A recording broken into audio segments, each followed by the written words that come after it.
701 West Long Street, baby. So you understand and you didn't show understand. Alright guys, welcome back to Mondays with McGriff.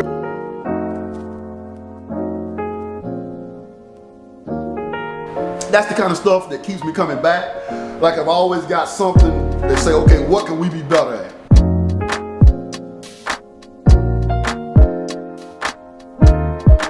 My words. So that's a heck of a job. Man. Walk all the way, come back, right? Come on.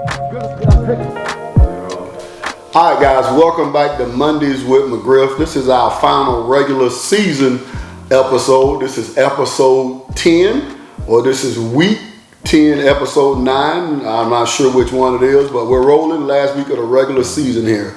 Okay, our soapbox issue. Let's get started because we got a busy week. Our soapbox issue is the Mosaic Stinger Shootout is here. This is Stinger Shootout week, February 2nd and 3rd in Bartow. This is our 15th year hosting the event. We took 2021 off because of COVID. It will be our 15th year. We've got more teams than ever. We've added another game on Saturday, so we got 9 games on Saturday, 4 games on Friday, 13 games, 25 teams. This is the last Friday and Saturday before the district tournament, and I want to thank a few people. First of all, I want to thank everybody at Bartow that helps us put together, all the volunteers and things like that, and my coaches and things like that. I want to thank the Polk County teams, because every year, I think Winter Haven's been in it every year. I think Kathleen's been in it every year. I think Lake Wells has been in it every year. I believe Auburndale has been in it every year. I think Lakeland's been in it every year, but maybe one. And as Santa Fe has gotten better, they've been in it. And so I want to thank, same thing for Victory. I want to thank all the Polk County teams. I want to thank you because you guys coming to it every year means that we're doing something right, that we treat your teams right, that we compete against each other all year round, but that we're representing Polk County. So I'm honored that you guys come to the Mosaic to represent Polk County. So I want to thank the coaches from those schools, from all the schools. You know, we got people that want to get in that we couldn't get in. They wanted to get in McKeel. That's certainly worthy. We wanted to get in Lake Gibson and Frostproof with Sebastian wanted to get in. And we just don't have enough space, but I want to thank the Polk County coaches. And I also want to thank my coaching buddies from around the state who come every year. We've got some that come every year. I want to give you a statistic about the Mosaic. Now think about this. This is why this is the best shootout in the state. Well, one of the 2 or 3 best reasons, okay?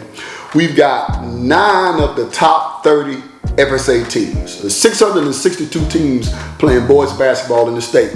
We've got 9 of the top 30. And if you count Windermere, they're at 34. We've got 10 of the top 34. Let me give you the rundown. We've got Winter Haven at 2. Number 5 is Victory. Number 11, Olympia. They'll be playing Friday night. 19, Windermere Prep. We'll be playing them on Friday night. More on that to come. Number 22, Norland. They'll be playing Winter Haven. Number 25, Santa Fe Catholic. He'll be playing Windermere, who's 34th. Number 28, St. Pete Gibbs. We'll be playing them on Saturday night. Number 29, Berkeley Prep. He'll be playing number 5, Victory. Number 30, Lake Highland Prep. He'll be playing Lake Region. Somebody asked me, well, why didn't you have Lake Highland Prep playing Discovery, since Discovery is the next team? Well, they're in the same district. We didn't want to put up 2 district people against each other. So we put Lake Regional is the next best team, and they're a worthy opponent. And we gave Discovery Plant City, which is the top 100, top 120 team. They're the 2nd place team in Winter Haven's district. So it'll be a great, great night. Highlight games, we won't talk about our games. We'll talk about some other games. We'll get to our games when we preview the week. Lakeland at Olympia after our game. Okay, Lakeland always plays the Friday night game after us. That'll be electric atmosphere. Okay, then Lake Region and Lake Highland Prep. Lake Highland Prep's a top 30 team in the state. Lake Region's, you know, his record is not as good as last year, but his team is better over at Simmons. And then obviously Discovery at Plant City. Obviously Winter Haven has got something to say about that because Plant City's in their district. Discovery's trying to get in the tournament before the district tournament starts, so a win against Plant City will solidify them. Okay, Santa Fe and Windermere a top 34 matchup. Winter Haven and Norland a top 20 matchup. And then Victory Christian and Berkeley Prep. They play at 9 o'clock, Victory Christian in Berkeley. Winter Haven plays Northern at 7:30. Santa Fe plays Wyndham at 4:30. We'll play Gibbs at 6 o'clock. A great Mosaic. We're looking forward to a great crowd, a great atmosphere. Come on out all day on Friday, starting at 5 and all day on Saturday. So that's my soapbox issue. My only other one I think is that the district tournament, the brackets for the district tournament or the seedings will be released today. They'll probably released by the time this is being broadcast. They'll probably be released, okay, because they usually release them about 1 o'clock. We usually put this on probably between 1 and 3. So that'll be released, and we'll know where we're standing at. We're either gonna be the 2 seed or the 3 seed. If we're the 2 seed, we'll get a bye, and we'll face the winner of St. Cloud and Kathleen.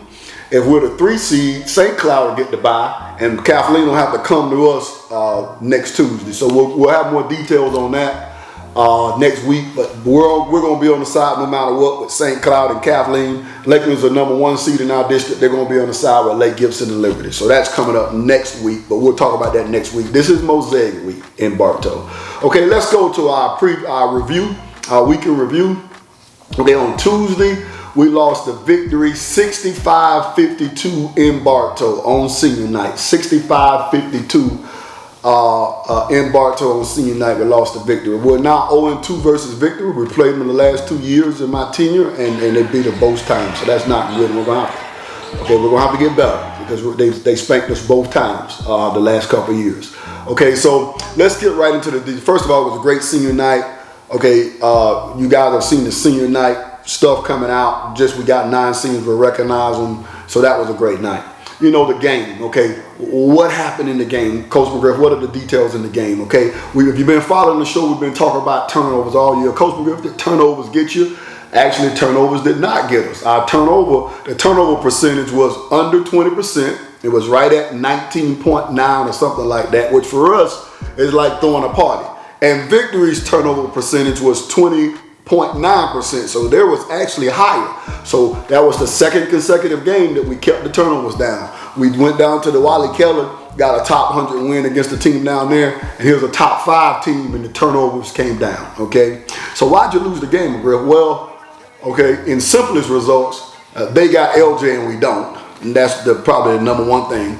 But the second thing is effective field goal percentage, since we've been talking about that all year. Okay, remember that's when we give you another point added on to every 3 you make. Okay, so ours was 36.7%, and Victory Zone was 48.6%. The rebounding and points off of offensive rebounds was about the same. Okay, only other thing I can point to, they were 11 for 14 from the free throw line. We were 8 for 15. There was a stretch in the third quarter where it was 40-30, probably for about 3.5 or 4 minutes, and that was our chance to get back in the game, and we didn't do it. 40-30. You know, I was encouraged. We got every shot we wanted to get, and we couldn't make them. You know, and some of that's credit to the Victory, and some of that's credit to we made some adjustments on offense. We're not turning the ball over as much. We probably aren't used to getting the shots we've been getting the way we've been getting them, and so we didn't make it. And there's a progression.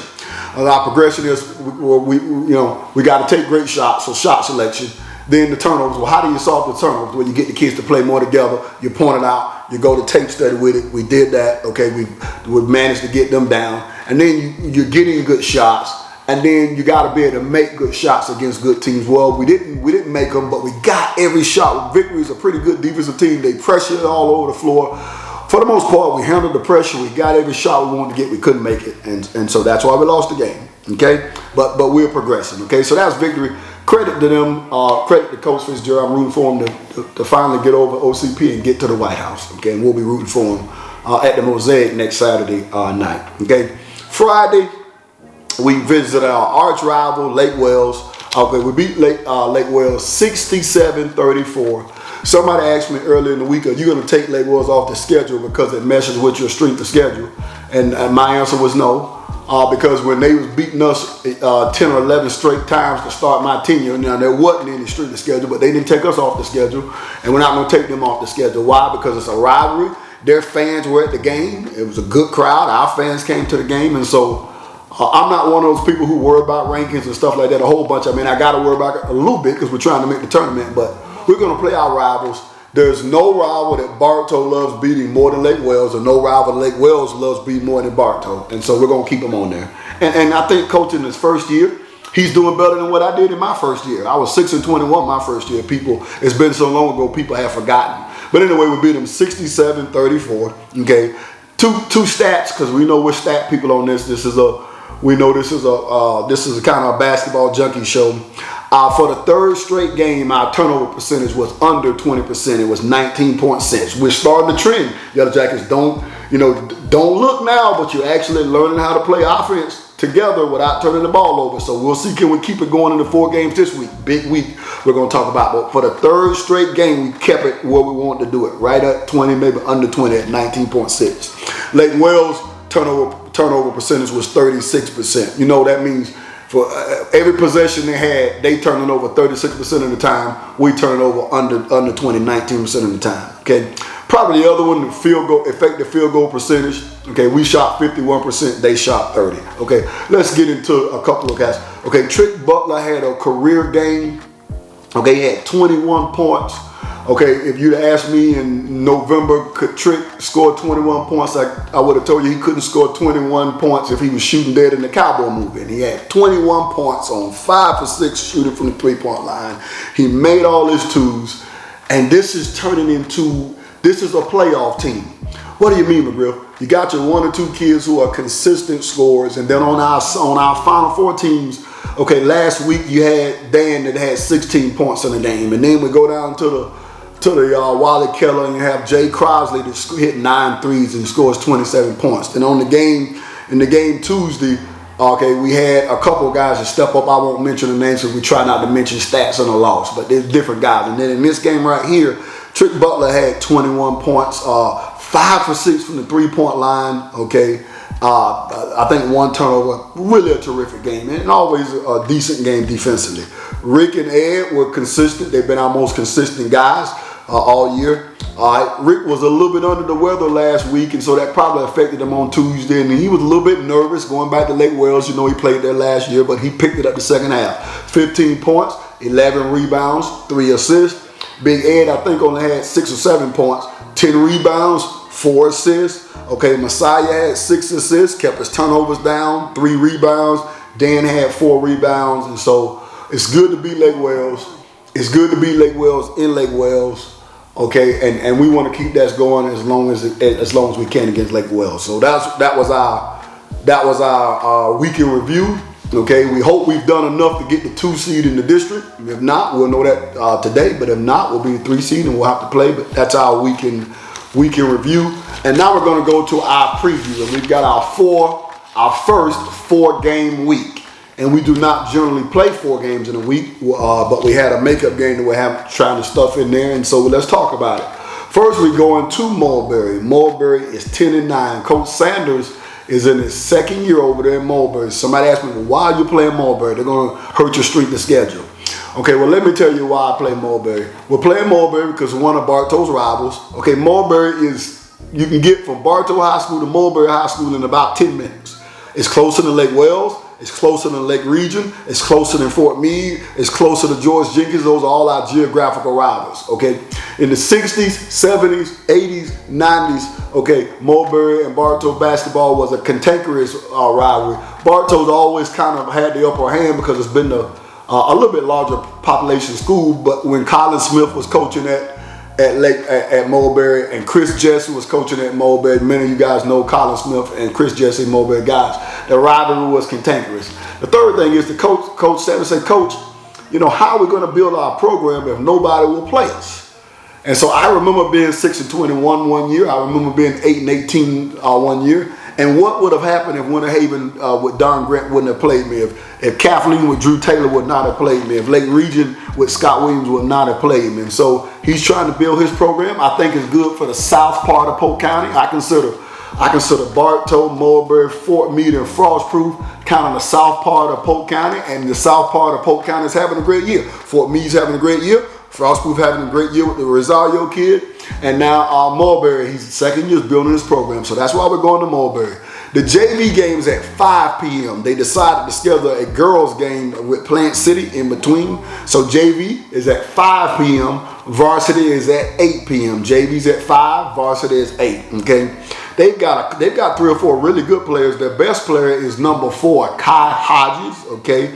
Averaging about 18 points a game. Tough point guard, physical, can handle pressure a little bit. He makes passes well. He makes his teammates better. He can shoot a 3. He can get to the rim. He's solid defensively. Okay, so he can play a little bit.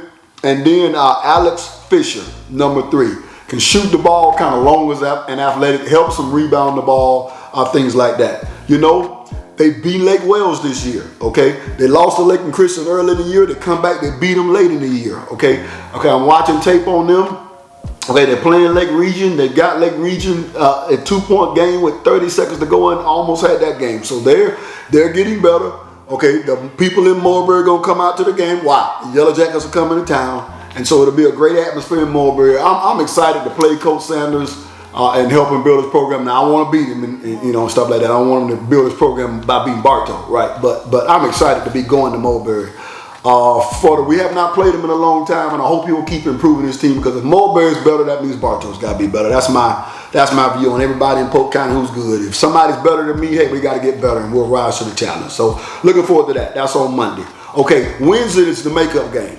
We were scheduled to play Auburndale on, I think, January 9th, Tuesday, January 9th.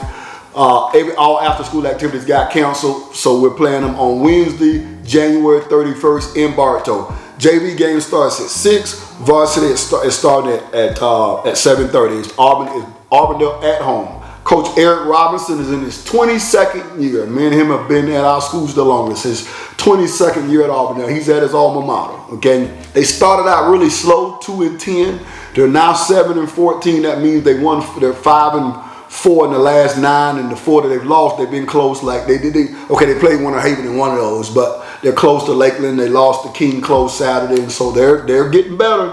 They're gonna be a factor in their district race. They're in that 5A district with Lake Region and Lake Wales, and everybody's kind of written them off, but I will not write them off. They've been to the playoffs 9 or 10 times in a row, and they're getting better. Or why they're getting better? Well, number 1, they got a veteran coach. All right. Number 2, they've got a big 6'6" kid by the name of Joshua Clay, number 0, a double machine. He's very athletic. They throw it inside. He finishes inside. He'll block a shot. He'll offense a rebound. He can dunk on you. And so they're kind of playing inside out. All the great Auburndale teams have done that. They did it with Beamer and stuff like that. Okay. Then Josh and number 1, Jordan Gunter, a sophomore, kind of their best perimeter shooter. Kind of silky smooth jump shot, can hit or pull up, kind of score, kind of got some length, even though he's only 6'1", coming into his own. And then 2 more kids, number 23, Aiden Curry, another sophomore, so they're young and they're taking their lumps, right? Downhill, crafty guy, attack guy, and the point guard is Barber, Dejon Barber, number 24. He's the point guard. So, hey, if it's going to be a tougher game now than what it would have been on January 9th. And so we're up for the challenge. He's trying to get his team better. Coach E has done it. We're getting our team better. And so we're looking forward to our annual matchup with Auburndale. It'll be a little bit later in the year. Okay, and then our 2 Mosaic matchups. We always try to pick as good of teams as we can play for the Mosaic. Sometimes it's tough because we play, like we played Miami Norland every year. So we decided not to play them this year because we needed somebody to play Winter Haven. We played Windermere last year, so we didn't want to play them again. We played Olympia, we played Berkeley Prep. So sometimes it's hard for us to get a matchup, but we got 2 teams who we've not played before in the regular season, okay? Windermere Prep, okay, coach is doing a good job. They're 19th in the state, all classes. 662 teams, 19th in the state. 16-6, okay? Really one of the top 2 or 3 teams in his class, okay? He's done a great job coaching his team and watching tape on them. We're going to have a Herculean of a task. Why they rank so high? Because they're sound defensively. They don't make mistakes defensively. They make you beat them, okay? And they've got some players, okay? The number 1 player is number 1, Brandon Bass. He's the top 5 or 10 sophomore in the state, okay? He is athletic as all get out. He's a pogo stick.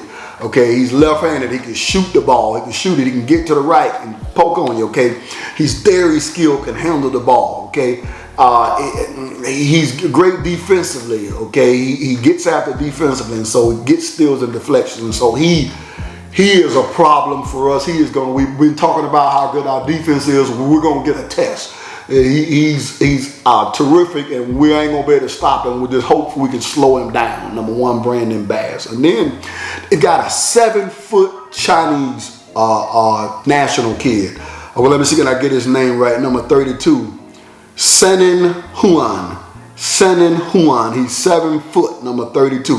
He's got great feet, ladies and gentlemen. He moves. He can guard on the perimeter, so it's not like he's big and lumbering now. He moves pretty good, got good feet, got good hands. Okay, their leading rebounder, their second leading scorer. Okay, he's got some pretty good skill. He can pass the ball well, so you can tell that they've probably been working with him. And before he got here, the basketball academies over in China have been working with him, and so he's pretty good. And probably the other third player is the point guard. Okay, Sam Shottow, number 23. Point guard, skill, good passing, hit a pull up, 3-pointer, tough, good defensively. It's going to be a whale of a challenge on Friday night, 7:30 at the Hive, third game of the Mosaic on Friday for the Stinger Shootout. We call it the Mosaic. It's really called the Stinger Shootout, but everybody calls it the Mosaic, and we got a worthy opponent, okay? Windermere Prep, okay?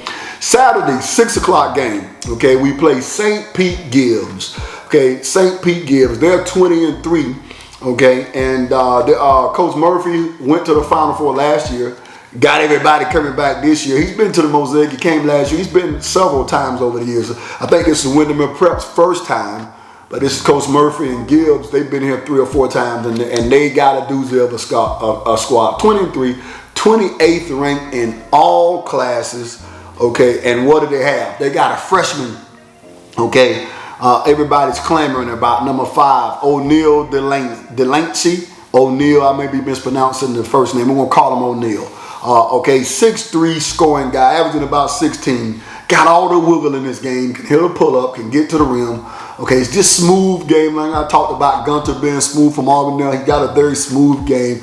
You know, doesn't play too fast, got a little bounce to him, very good. Okay, their leading scorer, we've seen before. We played him in the off season. Okay, Jacob Daniels, number 10. He's quick twitch, and when I mean quick twitch, I mean when I say quick twitch, he's athletic. He can change directions quick with the ball. He's got some speed and agility. Athletic, can shoot the ball. Really plays downhill, number 10, at the rim. Okay, he can do it all. He's got a little toughness with him. We played him twice in the summer. We split with him, and he tore us up both times. He's tough. Okay, I think he's averaging about 19 points, so he's going to be a tough challenge for us. And then somebody that you all may be familiar with. Okay, number 35, Isaiah Medina. Isaiah Medina grew up in St. Pete. Spent last year and a half at Kathleen Senior High School with his Shaw's cousin. Decided to move back home. I'm sure with some prodding from the people at St. Pete Gibbs, and it was a pickup. I mean, because everybody could see him getting better at Kathleen and the development of him. I saw the last Summer League game I was watching at the Auburn Rec, and I said, man, he's going to be a problem. And so then he goes back to St. Pete Gibbs, and I have to give them credit. They have to continue to develop him. He's got a face-up game now that he's playing with. He's dunking balls on people, offensive rebounding. His coordination is better. You can tell they've been working on his game. So I can see improvement. And he's 7 foot now. That kid's 7 foot. So the Yellow Jackets have got, it's not like we're not playing, we're doing ourselves any favors. We've got 2 7-footers, one on Friday and one on Saturday, and we know Isaiah because he played in Polk County last year. So St. Pete gives a well of a game, 2 tough challenges. Somebody said, well, why do you want to play? Well, we built our program to be the best.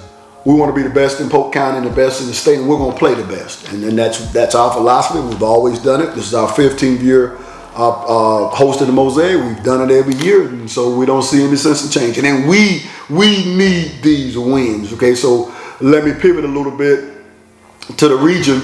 Going into this show, before it came out, we were 7th in the region, and that's not good enough because you could get bumped out by a district winner. So we need these games this week, because when we keep winning, we're going go up in those region rankings and assure ourselves that we're in the tournament before the district tournament starts. And that was our goal. We got so many teams in Polk County that no matter what they do in their district tournament, they're in the playoffs. So Winter Haven, no matter what they do in their district tournament, they're in the playoffs. Victory, Santa Fe, no matter what they do, they're in. I think Lakeland, no matter what they do, they're in. I think those 4 teams, I think, am I missing somebody? I think no matter what they do, they're in the district tournament. I don't think anybody else in Polk County can say that. No matter what they do, they're in the region tournament. Well, if we were fortunate enough to win these games this week, we'll be that 5th team. And so that's our goal. And it's going to be tough. Rivalry Monday, Auburndale, nobody's beaten us more than Auburndale as far as our record's close. We don't have a winning we may have a winning record against E, but it's close.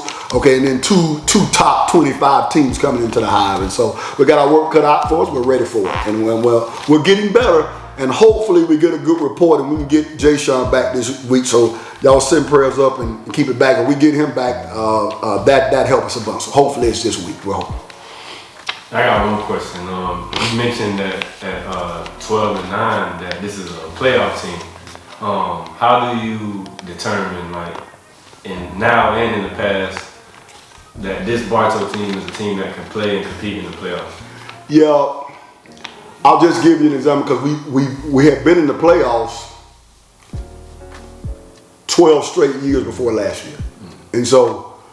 So I'll answer your question by giving you the difference between this year and last year's squad. Even though the records were similar, I think after 21 games we were like 12 and 9 or 11 and 10 last year, so it's close, right? This team plays consistent defense and rebounds the ball, and so to me, we built our program on being able to defend and rebound at a high level. And this team, now we're gonna get challenged. Like we got challenged by LJ, but we made a few mistakes, but we were good defensively in that game. We made 3 or 4 mistakes on that kid, and he made us pay. That's what high major kids do. But we were excellent defensively and set up on the boards. And so this team has proven that they're excellent defensively. Our challenge to them after the victory game actually was that we are a good defensive team. Let's get to where we can be elite. And so that's what we preached in practice Wednesday, Thursday, in the game Friday. We're preaching, let's take another jump this room. So that's the number one thing is that defense carries teams in the playoffs and rebounding carries teams, and we're a good defense and rebounding team. Okay, that's the first thing. Second thing is, okay, all the things that we've been trying to get better with offensively, we're getting better with. Okay, the biggest thing is can we take care of the ball? And that we've been struggling with it all year, but the last 3 or 4 games have given us proof that we can against good teams. Okay, the last 3 games you played Victory. You know, you sandwiched Lake Wells in there, which is our rival, and then we went down there and played Fort Pierce Central, was the top 100 team in the state. And so, you know, 2 of the last 3 teams have been top 100 teams, and we've taken care of the ball. Well, we can do it against Victory, and then we can do it against anybody, right? So that's probably the top 2 reasons I feel like this is a playoff team. Now me feeling that way, and us. If we are, we'll prove it this week. I mean, if we are a playoff team, well, you got 4 chances to prove it this week. And so I think we are, our believers are, we're playing like we are. We're actually been in playoff mode the last week to 2 weeks to try to get back in. And the kids have done a nice job, so now we got to keep it going. But this is a playoff team, and I think they'll prove it this week. I have no doubts about it. That's it. All right, well, thank you all for tuning in. And next week will be a district tournament edition. It'll be fun. 28 minutes. Huh? 27 minutes. 701 West Lime Street, baby.